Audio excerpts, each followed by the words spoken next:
Ew, what is good? My anniversary people.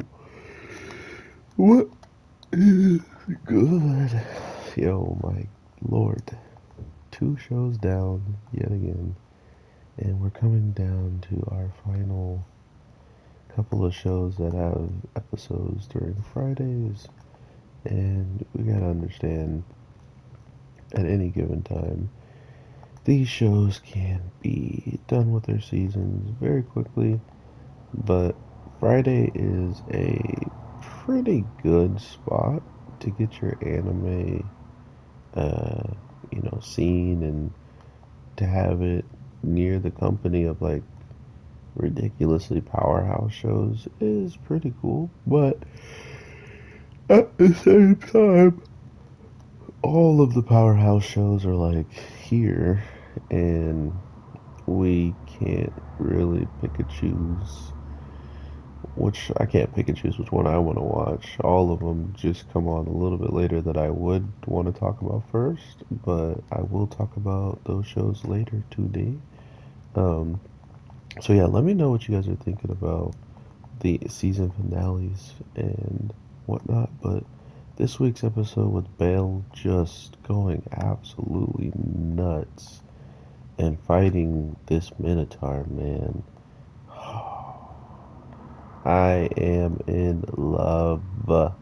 This is amazing, okay? Here's one thing I'll tell you guys about storytelling, in my opinion. In my opinion, if you have a story, for instance, a story like, uh, Is It Wrong to Pick Up Girls in a Dungeon? That title alone kind of tells you what to expect in the show when coming into it in the grand scheme of like, oh, what? Is he really gonna try to get a girlfriend and a done? Like, what does that even mean, right? The show uses that title to then divert your expectations towards some like, guy getting girl action when really it has barely anything to do with that. So one way to divert the attention from what people can actually expect is usually the title.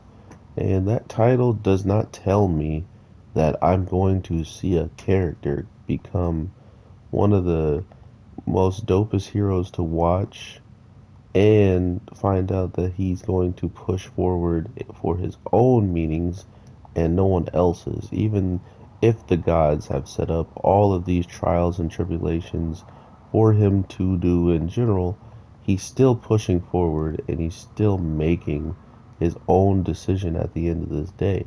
So that's what really, really drives me to care for this Bell character in general, is even in a tough spot where he did not want to fight the gargoyle and he was pretty much holding himself back.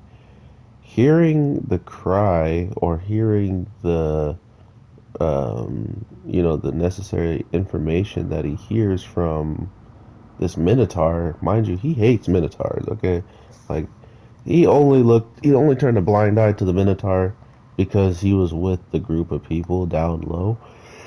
And actually, I don't remember him really being down there, like within the party and all that stuff. I think he was in the lower levels training, like they're saying he's going to go do right now. So if I am a guessing man, he lives down in the lower levels and just trains religiously.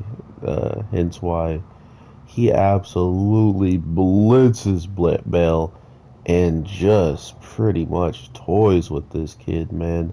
That was pretty brutal to watch. I've seen a lot of things, and watching Bell get ran through multiple upon multiple walls to then have him trying to figure out how to even, combat with this Minotaur.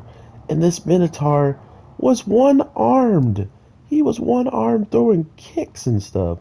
So I don't know where this idea came from, but to bring a Minotaur in that has intelligence and to then have it be the same one that Bell supposedly fought and give him, the Minotaur, a chance to redeem his loss against the one person who he went up against and didn't even really know why he was going up against in the first place, besides the fact that it's a human, he's in the dungeon, I'm gonna kill him, and there's this other person who was fighting me, and I couldn't kill him. I couldn't even put up a match against him, but the Bell guy stayed in his mind for quite some time. Because if you remember, the reason why that other Minotaur had a broken horn is because the guy who was training it straight up grabbed it with his arm and snapped it.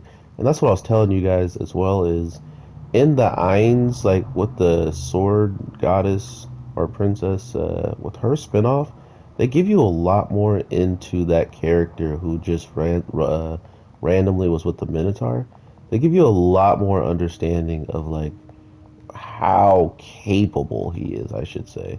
And for knowing that he's as capable as he is and he's doing what he's doing, it absolutely blows my mind to see him finally kind of taking a step into the light again, because it's been so long in the actual main continuity where he was training the Minotaur. That was the last thing he really actually did.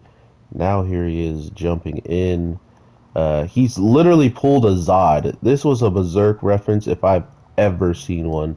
Seeing the person that you probably want to fight at the end of the day, or at least you want to, you have to like keep alive some way, shape, or form, because of necessity, or necessity. Oh, I can't say it. But someone wants him alive that he works for, and you know, Guts kind of had Griffin that wanted him alive, but I don't think that's a good enough reason for that show anyway.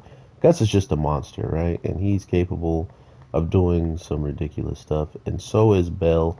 But to see Bell absolutely just defeated and put down is another reason why I'm telling you Danmachi is one of the most amazing shows when it really starts picking up like it did.